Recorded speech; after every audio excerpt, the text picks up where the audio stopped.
Estoy.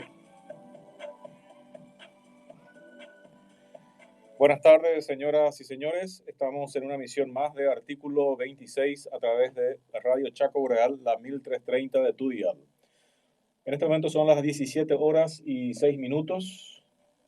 Hoy es el 24 de junio del 2020, un San Juan diferente. Y en Asunción tenemos en este momento una sensación térmica de 29 grados del ambiente. No de la política, ni de las declaraciones juradas, ni nada de eso. Ahora vamos a analizar un poquito ese tipo de situaciones. En primer lugar, un tema que quería tocar ayer, pero bueno, lo menciono ahora antes de entrar en el tema del día. Ayer me sorprendió, no porque no lo supiera, sino simplemente sorprendió al escuchar con tanto desenfado de parte de la ministra de la Corte Suprema de Justicia, Gladys Vareiro de Módigo. Ella está en contra de las manifestaciones, de las protestas, o sea, está en contra del artículo 32, la libertad de manifestación de la ciudadanía. Y a toda costa quería que el presidente del jurado de enjuiciamiento de magistrados, el senador Enrique Baqueta, ordene el despeje de los manifestantes, ordene que se vayan los manifestantes, que se los eche de la calle e incluso que se le llame a la fiscalía para imputarlos. Y fue una discusión entre dos autoridades que revela las entrañas de lo que está ocurriendo en nuestro país. O sea, todos yo creo que tenemos que ir ayornándonos al momento que estamos viviendo hoy. La ciudadanía está despertando, la ciudadanía está harta, pero no, si no parece que es un discurso gastado y melodramático, pero no es así, es real. Y es importante, sobre todo los agentes políticos, que entiendan eso. Los tiempos cambiaron, van a tener que ser más transparentes, van a tener que dar explicaciones a la ciudadanía, van a tener que informar a la ciudadanía. Y eso es importante. Y van a tener que dejar de robar más a la ciudadanía. Van a tener que dejar de ser más corruptos. Y la ciudadanía tiene que aprender de una buena vez por todas que este tipo de actividad, este tipo de situación ciudadana activa y participativa, ya no lo vamos a tener que dejar. No es nomás hacer una manifestación y quedó en la nada, no es nomás putear por las redes y quedó en la nada. No. Esto lo que nos está demostrando es que si nosotros no hacemos un seguimiento pormenorizado de nuestras autoridades, de los funcionarios públicos que se deben a nosotros, el pueblo, Juan Pueblo, esto va a volver a decaer. O sea, y acá hay una cuestión para mí indiscutible por donde se lo mira. Perdimos 31 años en esta democracia. Perdimos 31 años dándole arco libre y cancha libre a nuestros políticos, creyendo que ellos van a tener el buen tino, la buena intención, la bondad de querer hacer lo correcto. Y ya nos dimos cuenta que no. Entonces, acá el único remedio para todo, el único remedio para combatir la corrupción, el único remedio para combatir la impunidad, el único remedio para salir adelante en nuestro desarrollo cultural, cívico, económico como país es que la ciudadanía se involucre y se involucre en serio. Y las autoridades que no están en condiciones de acompañar ese tipo de situación y tienen que irse o a la cárcel o a su casa, pero tienen que irse.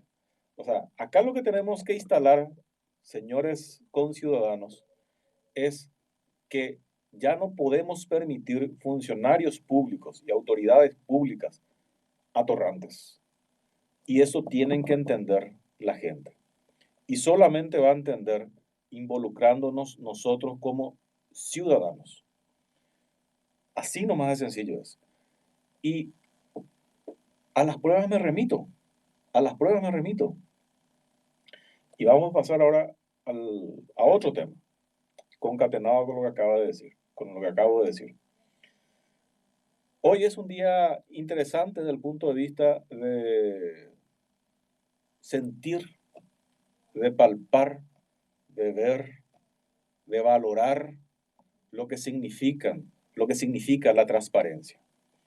Porque por primera vez se comenzaron a ver las primeras declaraciones juradas de nuestras autoridades. Ciertamente tengo entendido que la Contraloría va a ir levantando de a poco, pero como un botón de muestra de lo que se viene, es una bofetada a la patria, la manera en que esta gente, nuestras autoridades y nuestros funcionarios públicos estuvieron y están robando a mansalva al pueblo, al Estado, que somos nosotros, el pueblo. Cuestiones inexplicables, ¿verdad? Gente que está bien. Todos tenemos de repente orígenes humildes, pero tenemos forma de demostrar cada centavo. Acá estamos hablando gente de origen humilde, que no descalifico eso, pero que encontraron como único nicho de hacerse multimillonarios. No el sector privado, para trabajar 24 horas, para romperse el lomo, no, no, no. Encontraron la política como un nicho. Se fue Stroessner y resulta que les dejó un feroz nicho abierto para que todos estos angurrientos, estos delincuentes, ocupen ese espacio. Y estamos hablando de los grandes clanes económicos familiares empotrados en el Estado. Y estamos hablando también de los políticos pasajeros. Yo lo escuché hoy a Cachito Salomón, el presidente de senadores, decir que sí, que muchos de sus colegas murieron en hospitales públicos. No sé qué quiso decir, la verdad que tengo que escuchar bien completa la entrevista para entender, o sea, no sé qué quiso decir, o sea, quiso decir que murieron Boriajú, o sea, murieron pobres, por eso se murieron en un hospital público, con lo cual quiere decir que con eso estamos discriminando al resto de los paraguayos, o sea, que el que se va en un hospital público es la Xinjaranga y no puede aspirar a algo más. Yo no estoy de acuerdo con eso. Y ahí está instalando varias cuestiones también en el Cachito Salomón. Está instalando que nosotros tenemos que bregar por tener una salud pública del primer mundo. Y mi ejemplo no es Cuba, ni es Venezuela. Mi ejemplo es Canadá, un país del primer mundo. Para que no me digan, no, tu discurso es socialista, no es socialista. O sí, puede ser socialista, lo que no es comunista. Y un gran ejemplo es Canadá. Canadá tiene el mejor servicio público de asistencia sanitaria del mundo. Y son más capitalistas que nosotros. Entonces te das cuenta que si se quiere, se puede. Bueno, volviendo al tema de las declaraciones juradas, simplemente mencionar cuestiones, porque yo creo que después de esto tendrán mucho trabajo. Yo me imagino que después de esto van a tener muchísimo trabajo la gente de tributación, la gente de CEPRELAT, la gente de Banco Central, la gente de los bancos comerciales que tanta diligencia de vida hacen para las hormiguitas que nos vamos a depositar 500.000 guaraníes y resulta que te piden hasta el color de media que usaste el día de ayer para poder aceptar el depósito y un contrato y autenticado por escribanía, etcétera. Y resulta que estos badulaques que hoy están saltando a la luz sus declaraciones juradas tienen miles de millones de guaraníes en los bancos. Yo quisiera saber si las declaraciones juradas que hoy están saliendo a la luz coinciden con las manifestaciones de bienes de estos atorrantes en los bancos. Me imagino que después de esto los bancos tendrán que decirle, mira hermanito, te tengo que cerrar la cuenta, porque acá no coincide lo que vos declaraste con lo que está saliendo a la luz. Y lo que está saliendo a la luz es un documento público. El que vale es ese. Y desde el momento que hay inconsistencias, entonces debo decirle a los bancos, a los bancarios y a los banqueros que ustedes tienen clientes atorrantes, que si no hacen lo que tienen que hacer, exactamente son cómplices de evasión impositiva y de lavado de dinero. De todos estos atorrantes que están comenzando a salir sus declaraciones juradas. ¿Y por qué digo atorrantes? Y porque es increíble cómo, hasta ahora vi pocos, ¿verdad? O sea, salieron muchos, pude revisar pocos, pero del 100% que revisé, 100% tienen inconsistencias, cuestiones que no cuadran de ninguna manera. Cuestiones que incluso tendrían que servir de base para investigaciones fiscales, penales. Estuve viendo, por ejemplo, el caso de Juan Carlos López Moreira. O sea, sus declaraciones juradas no cuadran en absoluto. O sea, él, como alguien decía, estaba de joda nomás en el Estado trabajando, porque a Xinjiang a 15 millones de guaraníes nomás él ganaba en el Estado. Pero resulta que tenía dividendos dentro del Estado, trabajando en el Estado, dividendos o a usos de empresas por 5.000 millones de guaraníes al año. Entonces, ¿de qué estamos hablando? O sea, estas personas que se acercan a la política, se acercan exclusivamente para servir o para servirse. Para servir o para servirse. Y este tema de López Moreira me gustaría seguir profundizando porque yo creo que da mucho para hablar, hay demasiadas inconsistencias. Acá, por ejemplo, sale a luz el famoso caso de President Energy, que es un caso que hay que profundizar, que hubo en algún momento algún tipo de discusión y él ya estaba en el grupo de transición cuando hubo un incidente con esta empresa explotadora o buscadora, explotadora de petróleo. Y resulta que él se quedó con una módica participación de 13.000 millones de guaraníes de esa empresa. Que yo creo que tendría que explicar si está todo ok. Bueno, y así cosas por el estilo que yo creo que es interesante seguir avanzando. Pero ahora vamos a una comunicación telefónica porque yo quería tocar el tema que hoy también salió de diputados y que realmente hay que analizar todos sus espectros. Estamos con Stan Canova. ¿Qué tal, Stan? ¿Cómo andamos? ¿Qué tal, querido señor Castillo? ¿Cómo estamos? Una jornada para usted, para la audiencia, a la radio. Muchas gracias, Stan. Eh, ¿Me podés explicar o podés explicar a la audiencia, pero bien suavecito desde el vamos, así, onda tipo escuelita?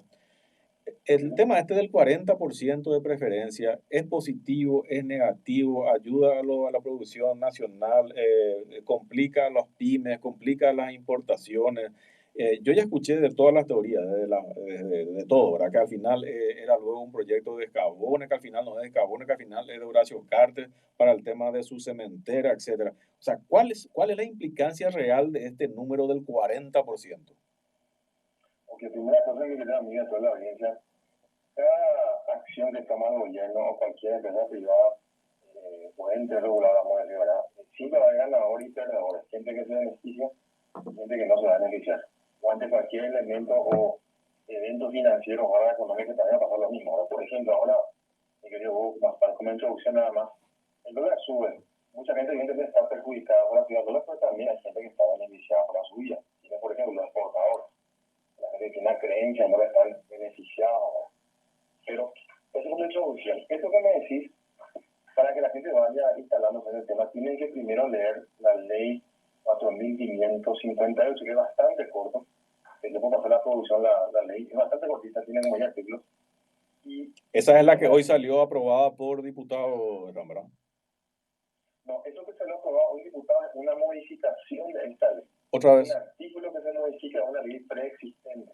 Okay. Esa ley preexistente se llama, Ley 4558, que establece el mecanismo de apoyo de la producción y empleo nacional a través de los procesos de contrataciones públicas. Hay una ley que se creó hace unos años, Entonces buscaba que el dueño de empresa, el paraguayo o la paraguaya, pueda tener beneficios a la hora de competir para vender al Estado. Que el Estado empieza a ser el mejor cliente, vamos a decir, por la capacidad de compra que tiene, ¿verdad? Bueno, lo que hizo ahora la gente del diputado me parece una buena intención, ¿verdad? Pero se puede hacer mucho más para realmente ayudarle al empresario paraguayo que hoy está en una condición bastante golpeada por todo lo que es el COVID. ¿Y qué puede hacer, por ejemplo, mi querido señor Portillo, ¿verdad? El FOGAPI, por ejemplo, no se está ejecutando ni siquiera la mitad, se ha ejecutado el FOGAPI. El fondo que se dio para que se garantice los préstamos, los bancos, financieras, cooperativas, la verdad que nos están primero ni siquiera la mitad. Se pudo haber de repente hecho una modificación a eso para hacer que realmente llegue dinero a las empresas, por ejemplo. Ya hablo de intenciones, ¿verdad? También se puede hacer, por ejemplo, un fondo especial para empresas paraguayas que buscan exportar, que no solamente quieren encomendar al Estado, sino también vender afuera. Que por ejemplo Estados Unidos tiene un programa donde ellos prestan plata a empresas americanas que quieren vender afuera. No, perdón. Dan garantía a los bancos de empresas que quieren tener la intención de exportar fuera de Estados Unidos, evidentemente. Y eso no hay acá. O sea, es linda la intención de buscar aquí, pero celebro la intención, pero realmente hay muchas cosas más que se pueden hacer para realmente llegar a ese empresario, a esa empresaria paraguaya que está remando cada mes. Ahora estamos a una semana a día de vuelta de pagar salarios.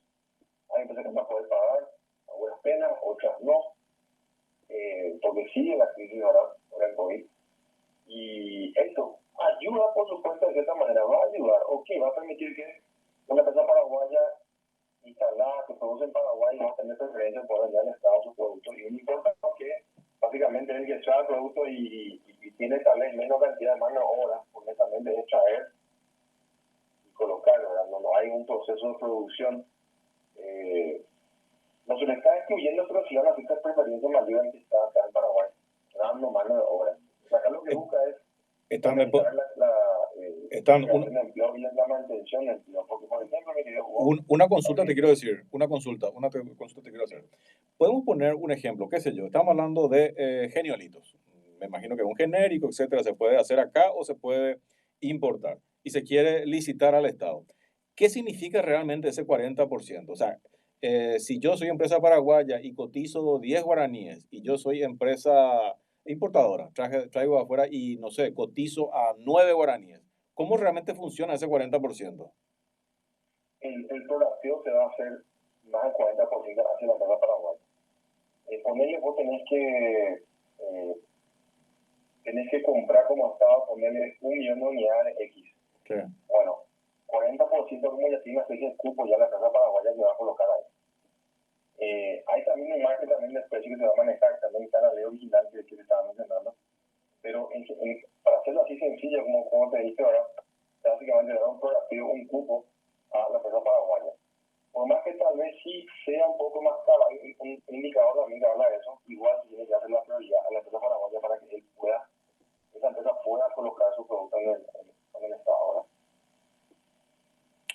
Es que mira, no me parece descabellado, y como te dije al comienzo de la entrevista, siempre cualquier medida que se dé del gobierno, un ente público, o inclusive una empresa líder en el sector privado, que cambie una regla de juego, si se puede decir así, ¿verdad? Realmente se va a beneficiar y gente que no se va a beneficiar, ¿verdad? Lo que se busca, yo creo, acá la agencia va a mantener el empleo de la empresa que está dando mano ahora, pero de vuelta, yo creo que se puede hacer muchísimo más de eso que se acaba de hacer. Y un par de ejemplos, por ejemplo, el FOGAPI, modificar un poco el FOGAPI para que realmente la plata llegue a las cajas de la empresa, ¿verdad? Porque si preguntaba a la gente de la AFD, pues está en la página web, no se ejecutó ni siquiera la mitad de los fondos que están en el FOGAPI, que son garantías para crédito. Entonces, bueno, es buena intención, pero se puede hacer mucho más todavía, con el poder que tiene el Congreso a hacerlo. Que también la cosa más también, eso es el paso, uno de 3 pasos. El segundo paso que senadores aprueben si es con así modificaciones y luego al final el presidente va a hablar. Yo tenía entendido que ya pasaba esto al presidente, ¿eh? ¿Perdón? Creo que lo que hoy se aprobó en diputados ya pasa al presidente. Así pasó con senadores, pero no estaba faltando eso. Bueno, veremos. Yo creo que se puede beneficiar al sector productor nacional, que yo creo que es también algo que se merecen las empresas paraguayas, porque anda a querer concursar como empresa paraguaya a una licitación en Argentina, o en Uruguay, o en Brasil. ¿Qué va a pasar? Yo creo que ni siquiera hay casos de empresas paraguayas que están ofreciendo productos a estados que están acá en la zona del Mercosur, porque no existe, y creo que ni pasa por la mente de nadie todavía. Entonces creo que sí, es bueno que hacer una prioridad acá en casa. Y de vuelta, yo no enfatizaba de vuelta esto. Se puede hacer muchísimo más con las empresas paraguayas, que son los que están dando trabajo, pagan impuestos, pagan el IRE, pagan el IVA. Pero se puede hacer mucho más. Hay que elevar un poco más la barra de parte de los niveles del Congreso para mejorar un poco las condiciones de las empresas que estamos haciendo con trabajo. Están para entender tu posición. O sea, ¿vos estás a favor o no del 40% de preferencia? Yo estoy a favor que se mejore esto. Pero, a ver, que no quiera tampoco decir que los precios se vayan también por las nubes, ¿verdad? No puede ser empresa paraguaya que le permita también que a tener precios más altos, ¿verdad? El Estado tenga que erogar mayor dinero, que al final lo que los contribuyentes, ¿verdad? Y una cosa más también me está haciendo acordar, que nunca se ha tampoco dicho realmente, nunca hay estadísticas respecto a los valores de las compras estatales que se dan. Uno habla de compras de Estado, de estaciones, son montos muy importantes, ¿verdad? Pero nunca se tiene ese dato de cuánto realmente compra, ponerle todos los ministerios por mes, o todos los, digamos, emblemas del Estado, o las empresas emblemas del Estado. Y ahí realmente hacer las estadísticas, cuánto realmente queda para empresas, por ejemplo, locales, internacionales, empresas importadoras, o sea, por rubro. No existe ese tipo de análisis, que también, si se tenía realmente, yo hubo audiencias, ahí sí ya tenemos un análisis mucho más certero respecto a realmente si es necesario o no es necesario, o es pertinente o no. Vamos a suponer que realmente hay ese estudio que estoy comentando, ¿verdad? Que se tengan los valores totales de lo que compra el Estado por cada institución, ¿verdad? Y se haga el filtrado. Y salta, por ejemplo, salta en Minería, hubo audiencia, que solamente el 10% de todo lo que le compra el Estado es realmente va para el empresa paraguaya. Ahí evidentemente es imperioso realmente esta medida, ¿verdad? Ahora, si sale del análisis que nunca se hizo, por cierto, y estamos ya en varios años en la época de la transparencia, nunca se hizo, se hace el vicio de que, no, las empresas nacionales están realmente vendiendo al Estado en un 70% del total. Entonces ahí, evidentemente, yo diría, hubo audiencia, bueno, realmente no corresponde hacerlo, ¿verdad? Porque no es necesario. Pero, lo único es que la industria textil en Paraguay está casi ya en terapia intensiva, ¿verdad? Están cerrando todas las empresas que están en el rubro textil porque las que están importando traen a un valor de una camisa, no sé, te traen por, no sé, $2. Cuando cuesta acá hacerlo en Paraguay, comprar todo lo que está al lado, el seguro social, esas cosas, es imposible mantener sus precios, ¿verdad? Entonces, me parece bien, pero sería mucho mejor que Mario hablo cuando reciba esto, él tenga a mano ese análisis de los valores de compra del Estado por mes, por cada institución, y filtrar, bueno, cuánto realmente va para las empresas paraguayas, cuánto va para las empresas extranjeras, cuánto va para la gente que está en el sector importador, y ver realmente si es pertinente o no. Ahora, quizás lo que te comenté, que realmente está ya siendo beneficiado por de manera muy superior las empresas paraguayas de producción versus las importadoras, que hacen esto. Pero por lo que yo creo y lo que escucho así en el mercado, porque yo trabajo con inversionistas con directivos de empresas que están tratando de expandir, financiar, está mucho más complicado la empresa que sí tiene varios funcionarios que está dando de salario, sustento. Acá nomás. Un oxígeno, puedes tener realmente acuerdos con el gobierno que son bastante grandes. Acá nomás es una cuestión, y con eso vamos terminando de ver tu análisis. A lo mejor lo expongo de una manera extremista, pero para que se entienda. ¿Esto no es una especie de subsidio encubierto? Muchas veces se lo puede llamar así, sin decirlo, como entre líneas puede ser, como que Lo- Es un subsidio porque no está saliendo, no le está regalando a nadie nada. no, pero verdad, si yo voy a vender un geniolito, si yo, A cambio de dinero, ¿verdad? no está bien, pero ese dinero me paga el Estado y que somos nosotros. O sea, si yo compro un geniolito importado a 10 y acá me cuesta el geniolito 12 y que me obligan a comprar a 12, ese 2 de diferencia realmente se está pagando de más. Y al final que paga más el Estado y estamos pagando nosotros. O sea, técnicamente es una especie de subsidio encubierto. Y se puede considerar de esa manera. Viéndolo de ese modo, sí. Entonces, es nomás, como voy a decir, es un tema profundo que yo no sé, demasiado rápido, creo que se hizo todo esto. Yo no sé si se profundizó realmente el análisis y las consecuencias a mediano y largo plazo, tanto para las importadoras y tanto para los productores, o sea, los nacionales, digamos, que está bien, tenemos que dar, o sea, cierto aliento, pero que eso no se en un subsidio que al final creo que eso no alienta una competencia sana, ¿verdad? Pero también, aparte de lo que estabas mencionando, quiero enfatizar de vuelta que debe haber información que tengamos toda la gente disponible respecto a los valores de licitaciones públicas en que audiencia para que uno pueda decir, la pucha, mira, tanto compra IPS por mes, tanto compra AME, tanto compra la UNA, tanto compra, y ver eso infiltrado, ¿no? Cuánto realmente va para empresas paraguayas, cuánto realmente va para importadores, cuánto va para gente de afuera. Y ahí, bueno, decir, la pucha, esto es pertinente, esto no es pertinente. Eso no existe, ¿verdad? En Paraguay, hoy siempre lo digo, la licitación es un terreno totalmente,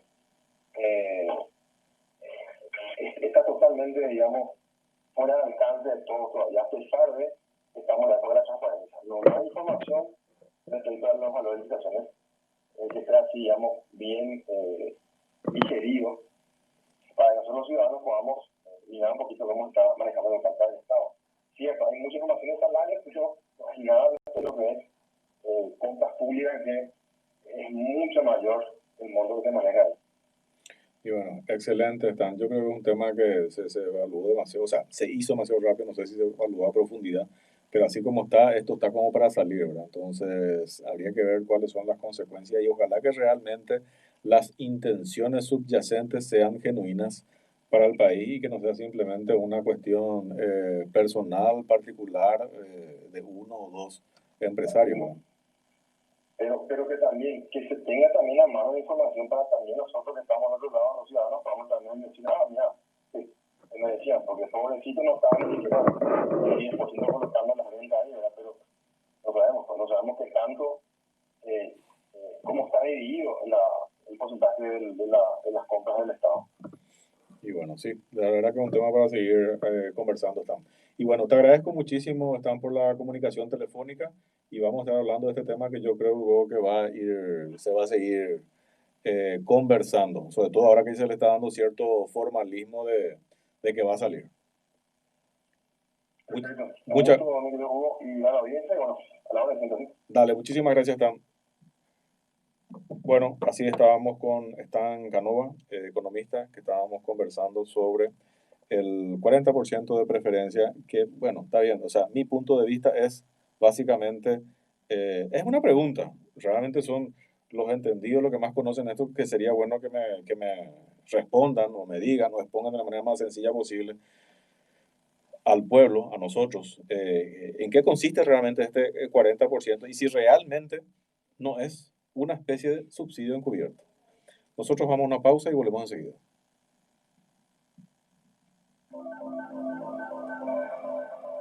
Estás en la 1330. Este miércoles 24 de junio, el porteño te espera en el Auto San Juan. Sí, para comprar comidas típicas desde tu vehículo. Auto San Juan desde las 18 horas. Sobre Carlos Antonio López, 436 Sajonia, Asunción. El porteño. Cuando la tarde ya termina, así era el proyecto de ley. Está bien como para hablar de lo que nos pasa. vos elegís, el proyecto pasa al Ejecutivo, Es porque una ese manera proyecto ya se divertida de ver la aprobó vida en y Senado enterarnos de la con actualidad modificación. de nuestro Se día a aprobó, pasó, se modificó y se modificó ese punto, ese artículo que menciona esta. Y pasó a diputados, y una vez que pasa a diputados, y si diputados ya no hizo más ninguna modificación, encima votaron la aprobación en mayoría, entonces ahí al aprobar en mayoría, ¿qué pasa? Ya queda sancionada y ya pasa directamente al Ejecutivo, ya no vuelve a Cámara de Origen, que es Senado. tendremos preparados Ok. para ustedes. Así es el circuito que Regreso a casa. Les espero de lunes a viernes desde las 18 horas. Para interactuar con mensajes de texto o audios vía WhatsApp con la 1330 al 0984 1330 31. Esto es Artículo 26. La actualidad y relevancia del Paraguay y el mundo con el pensamiento crítico de Hugo Portillo continúa en Voy a hacer una Artículo pequeña introducción 26. bueno. para continuar lo de López Moreira que me había quedado. Periodismo ¿Qué te sin parece censura. hacer eso y después dame una... 2 minutos, 3 minutos. bueno, Dale, listo. Bueno, nosotros volvemos a artículo 26. Vamos a otra entrevista dentro de un rato, pero simplemente para terminar la idea que tiene que ver con lo que estaba mencionando. Como un ejemplo, ¿verdad? Yo creo que van a saltar muchos ejemplos, así como están todos mencionando las redes y que es muy importante. Y van a saltar muchos ejemplos y es muy importante la participación ciudadana en lo que tiene que ver con la liberación de las declaraciones juradas de los funcionarios públicos y de las autoridades públicas. Estaba mencionando justamente el caso de Juan Carlos López Moreira. Cosas llamativas de sus declaraciones que yo creo que después de esto la Contraloría misma tendría que hacer su famosa evaluación de si corresponde o no lo que declara cada uno en sus declaraciones juradas, lo que declaran en sus manifestaciones de bienes.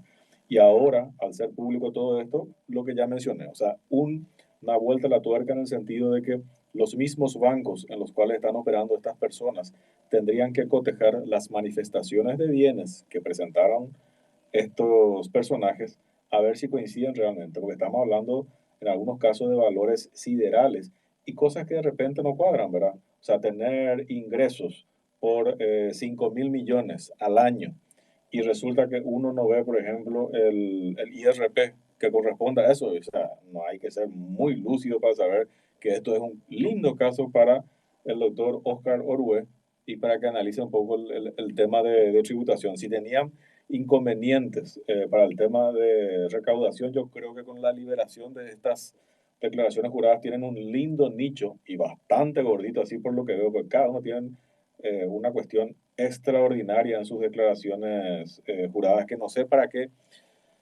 se meten entonces en el sector público si ya están bien, digamos, munidos de recursos, digamos.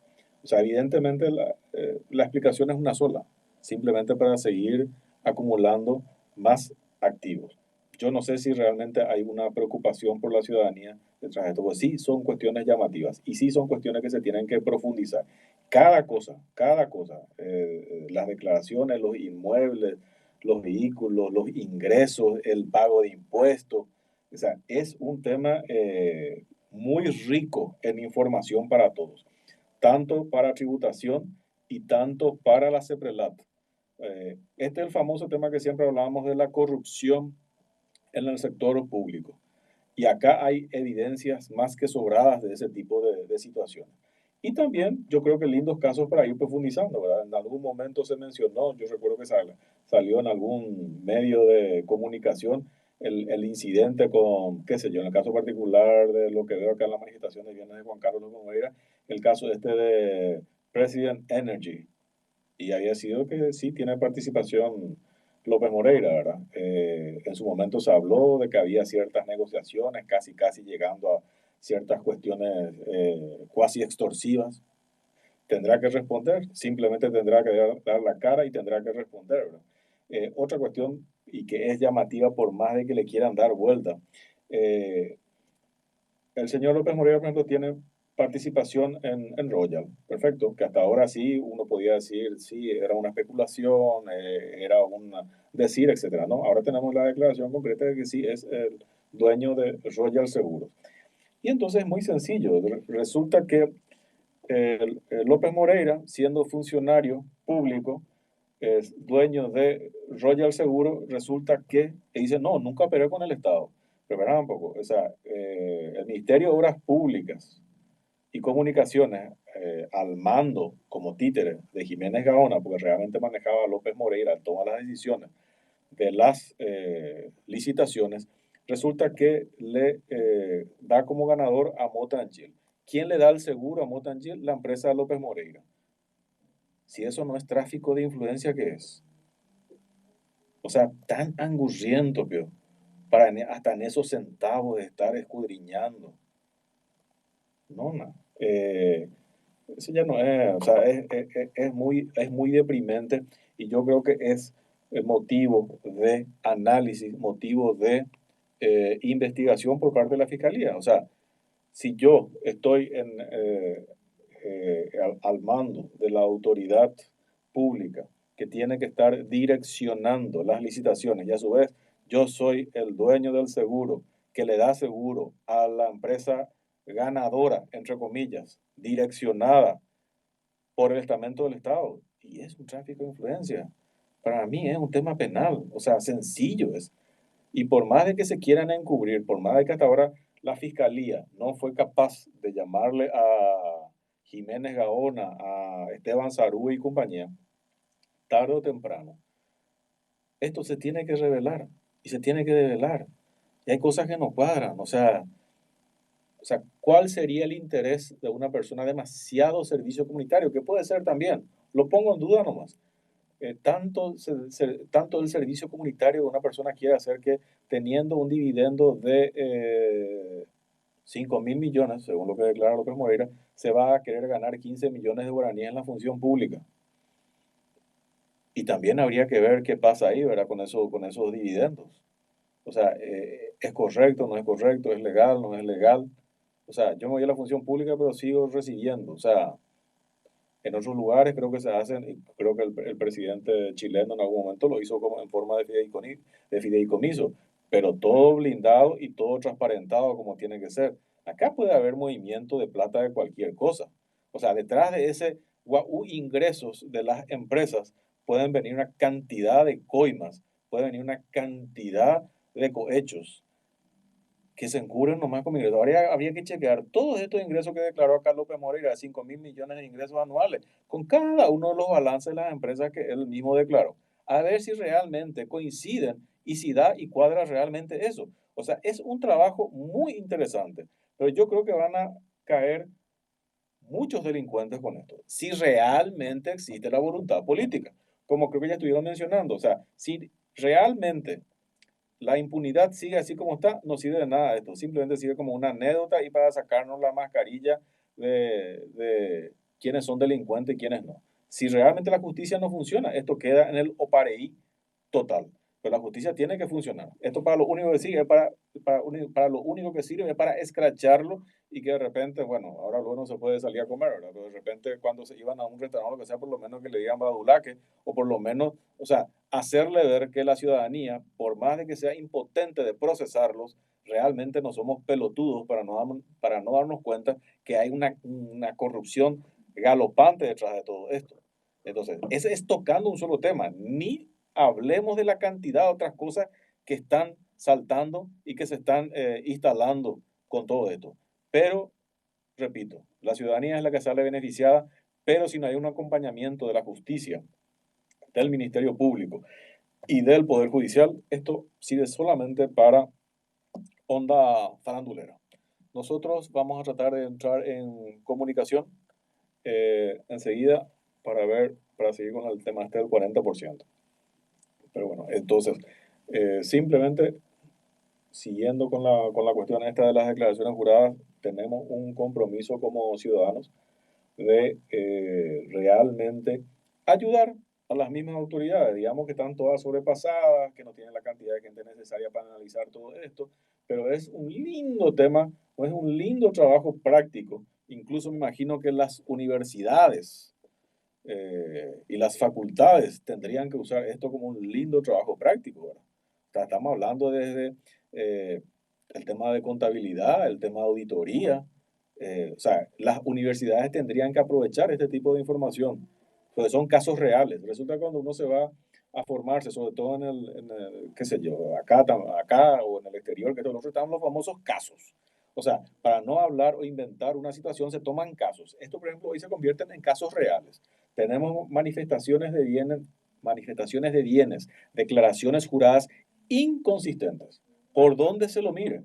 Entonces, a partir de ahí, yo creo que los mismos universitarios deberían tomarse el trabajo de hacer un análisis de cada uno de estos. Es un lindo trabajo para sacar adelante, formar clubes de economía, formar clubes de derecho y realmente evaluar caso por caso lo que tiene que ver y presentar. A veces, muchas veces, y de hecho se sigue haciendo, en las universidades se presentan las famosas tesis doctorales.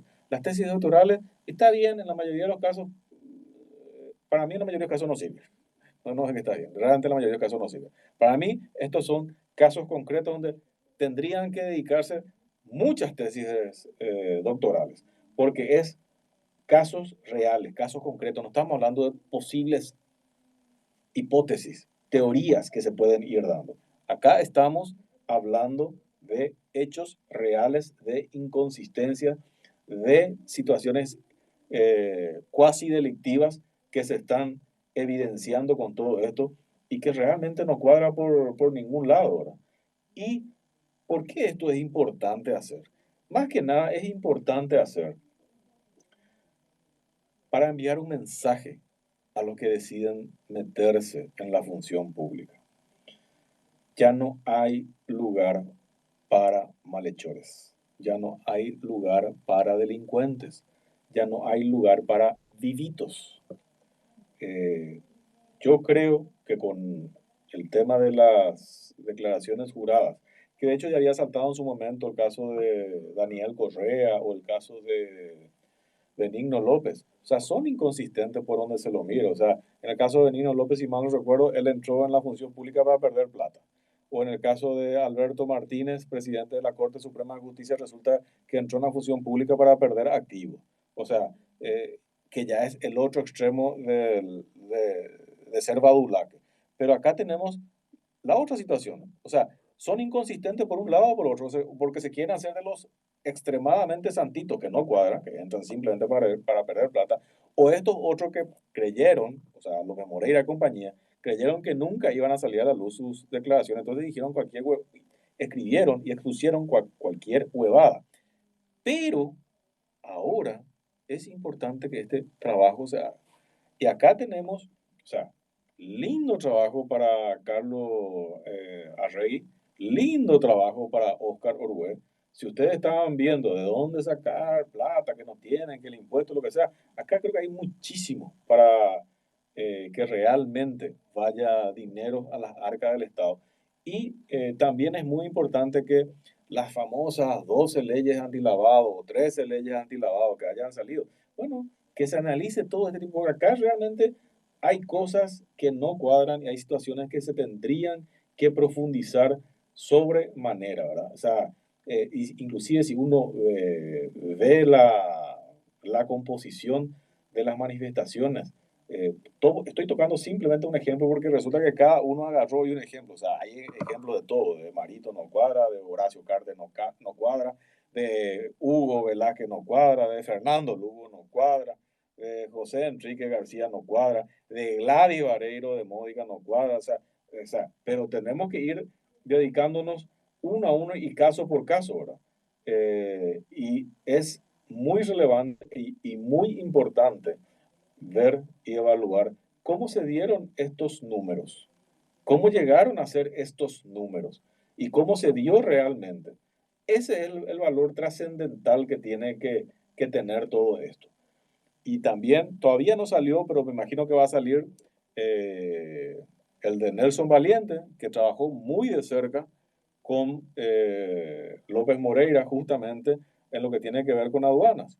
Y casualmente aduanas siempre fue un corredor de mucho dinero y de mucha plata, y siempre se mencionó como mitos urbanos el tema del exceso de corrupción ahí.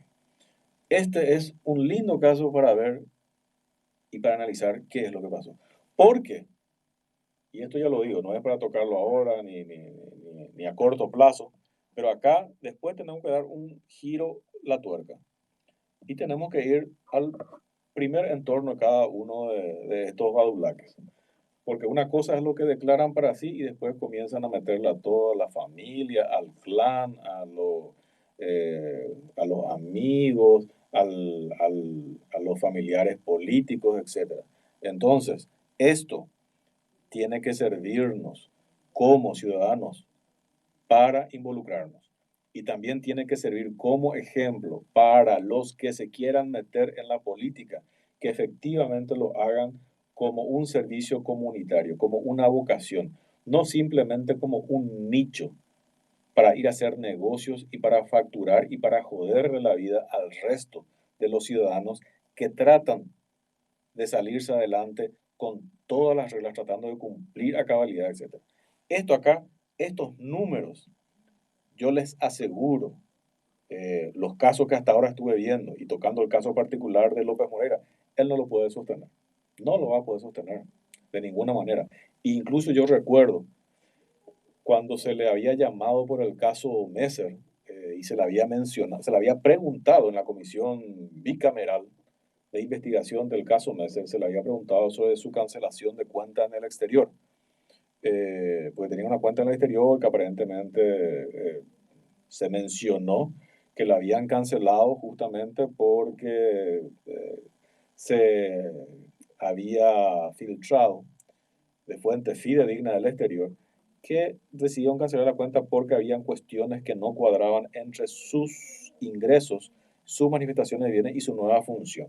O sea, ese tema va a ser muy difícil conseguirlo, pero sería bueno a lo mejor tarde o temprano conciliar con los bancos del exterior y entender por qué le habían cancelado la cuenta. Según lo que se mencionó en el exterior, los bancos del exterior en su momento, las cifras que estaba transfiriendo López Moreira al exterior no estaban cuadrando con sus ingresos. Y eso se mencionó en la Comisión Bicameral de Investigación del caso Messer.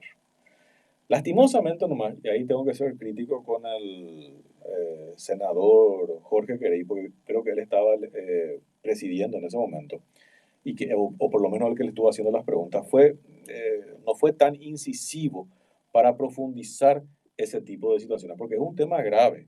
O sea, si gente del exterior, si bancos del exterior ya habían cancelado la cuenta de un funcionario del Estado porque resulta que sus transferencias, que no sabemos de dónde lo estaba haciendo, ya no estaban cuadrando su flujo de transferencia con el ingreso que él estaba declarando, eso es complicado. Y en el caso de estos que se hacen de los vivitos, que tienen sus cuentas en el extranjero, resulta que hay un pequeño detalle que tienen que tener en cuenta. Ahora con la ley FATCA se puede pedir, o sea, la misma, acá tenemos varias cuestiones. Tenemos una declaración que es la única oficial, es la que presentaron a la Contraloría. Esa es la que vale. El resto simplemente sirve para incriminarlos. Después hay que cotejar eso con las declaraciones que presentaban los bancos locales, que no sé, me imagino que podrán conversar, negociar, qué sé yo, y le van a tener al Banco Central del lado de no, el secreto bancario. Pero, por otro lado, si se quieren hacer bien las cosas, CEPRELAT podría pedir cotejar esto con las declaraciones y las manifestaciones de bienes de estos funcionarios que tienen su cuenta en el exterior, porque también tuvieron que declarar sus bienes y sus ingresos allá. Y si realmente no cuadra de ninguna manera, estamos, querido Juan Carlos López Moreira, ante un crimen transnacional. Y creo que vos lo sabes, o sea, si no lo sabes, comenzar a averiguarlo ahí con Carlos Palacio, Liliana Talavera y compañía, a ver cómo te pueden cubrir de todo esto. Porque esto yo creo que recién empieza. Y bueno, nosotros vamos concluyendo una emisión más de Artículo 26 a través de Radio Chaco Boreal, la 1330 de tu dial. Nosotros vamos a seguir avanzando y tocando este tema que para mí es trascendental, es importante y tiene que arrojar luz. Y si nuestras autoridades se quieren hacer de los vivitos y no avanzar con esto, sobre todo esto que se quisieron hacer de los pillos y peajeros, como dice el señor Marito, resulta que a los bancos del exterior les va a interesar mucho saber este tipo de cosas, porque al tocar territorio extranjero, resulta que estamos ante crímenes transnacionales. Buenas tardes, esta mañana. Hemos compartido la actualidad y relevancia de Paraguay y el mundo con el pensamiento crítico de Hugo Portillo. Nos volveremos a encontrar mañana en Artículo 26, desde las 17 horas. Hasta entonces. El análisis y el comentario de la semana en relación a todo lo que afecta a la justicia y sus directos efectos en